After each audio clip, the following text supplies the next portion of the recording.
Today guys is very cloudy here in our farm. So anyway guys, this is Wilma. Welcome to my farm. Happy farming guys sa ating lahat. Today's video guys is about my pato.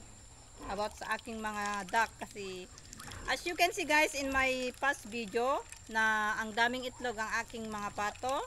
So papakita ko sa inyo guys kung anong nangyari ang kanilang mga itlog, if what happened to their egg. I gonna show you guys.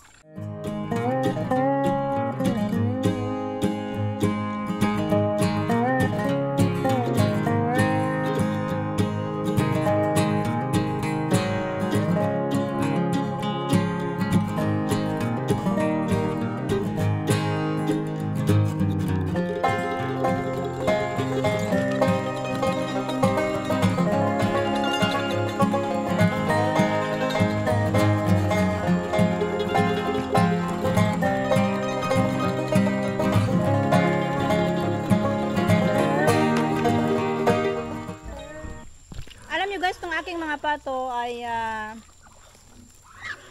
marami nang nangingitlog. So papakita ko sa inyo guys ang kanilang mga itlog, kung anong nangyari.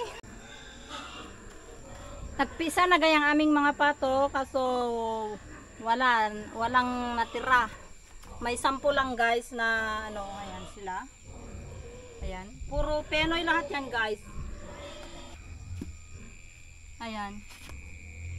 Hindi nila napisaan siguro dahil sa lamig ng panahon guys. Naging ano sila.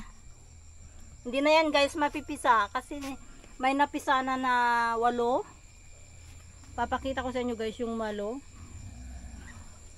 Siguro guys dahil malamig ang panahon. Kasi last time nung nagpapisa ako, nung nangitlog sila is almost 100% ang itlog nila dahil mainit ang panahon. Pero ngayon guys at malamig ang panahon, nagkanda loko-loko ang kanilang mga itlog, nagkanda Penoy lahat guys, tapos nagkanda bitak-bitak. So yan guys ang nangyari sa kanilang mga itlog. Tapos alam nyo guys yung itlog nila is almost 60 plus yan. 60 plus na itlog. 50 plus ang nasira guys. 8 lang ang napisa. At siguro guys sa panahon kasi malamig dito guys, panay pa ang ulan at saka hindi masyadong mainit ang kanilang itlog doon sa box nila, kaya yan siguro guys ang dahilan. Kasi nung summer, nung nagpapisa kami guys, ang ganda ng pagpisa ng kanilang mga itlog, 100%, 25% ganyan. Ang dami naming pato noon guys, pero anyway, pag next time, pag mag-ano ang panahon, uminit ang panahon, kasi ang mga ito, continuous ang kanilang pag-itlog. So, kasi ito guys is they still young, mga bata pa sila. So, may mga chance pa silang mangitlog at mapaparami din namin nila. So, ito lang guys yung napisa, 8. Ayan. 3 gray at saka 5 white.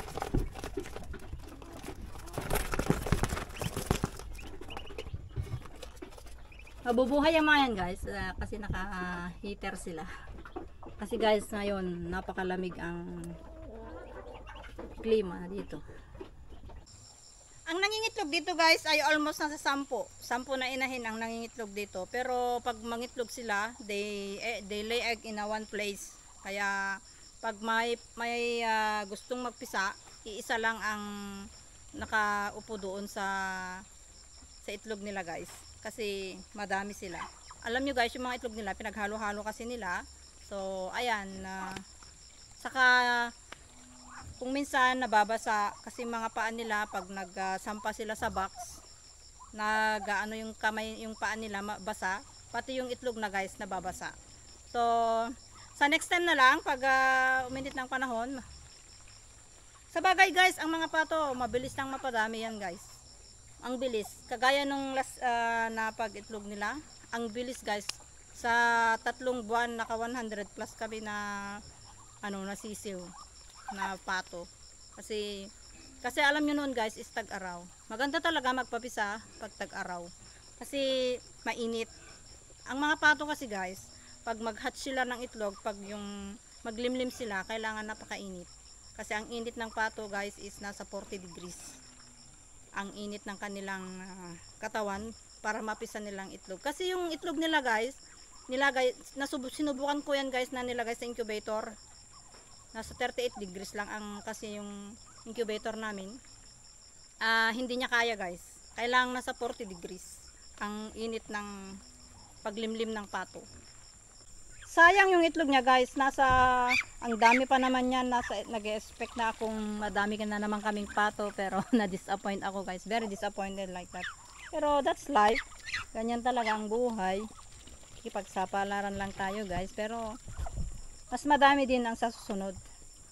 Basta laban lang guys, tuloy-tuloy lang tayo sa pag-breed ng mga animals, yung mga kagaya kong hog racer at saka duck racer. Just continue our goal. Makakamit din natin ang hustisya guys. Ganyan lang talaga ang buhay. So, anyway guys, this is Bautista Farm. That's all for today.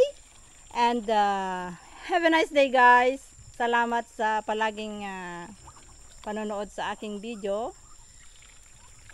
At don't worry guys, at ako'y magre-respect din sa inyo.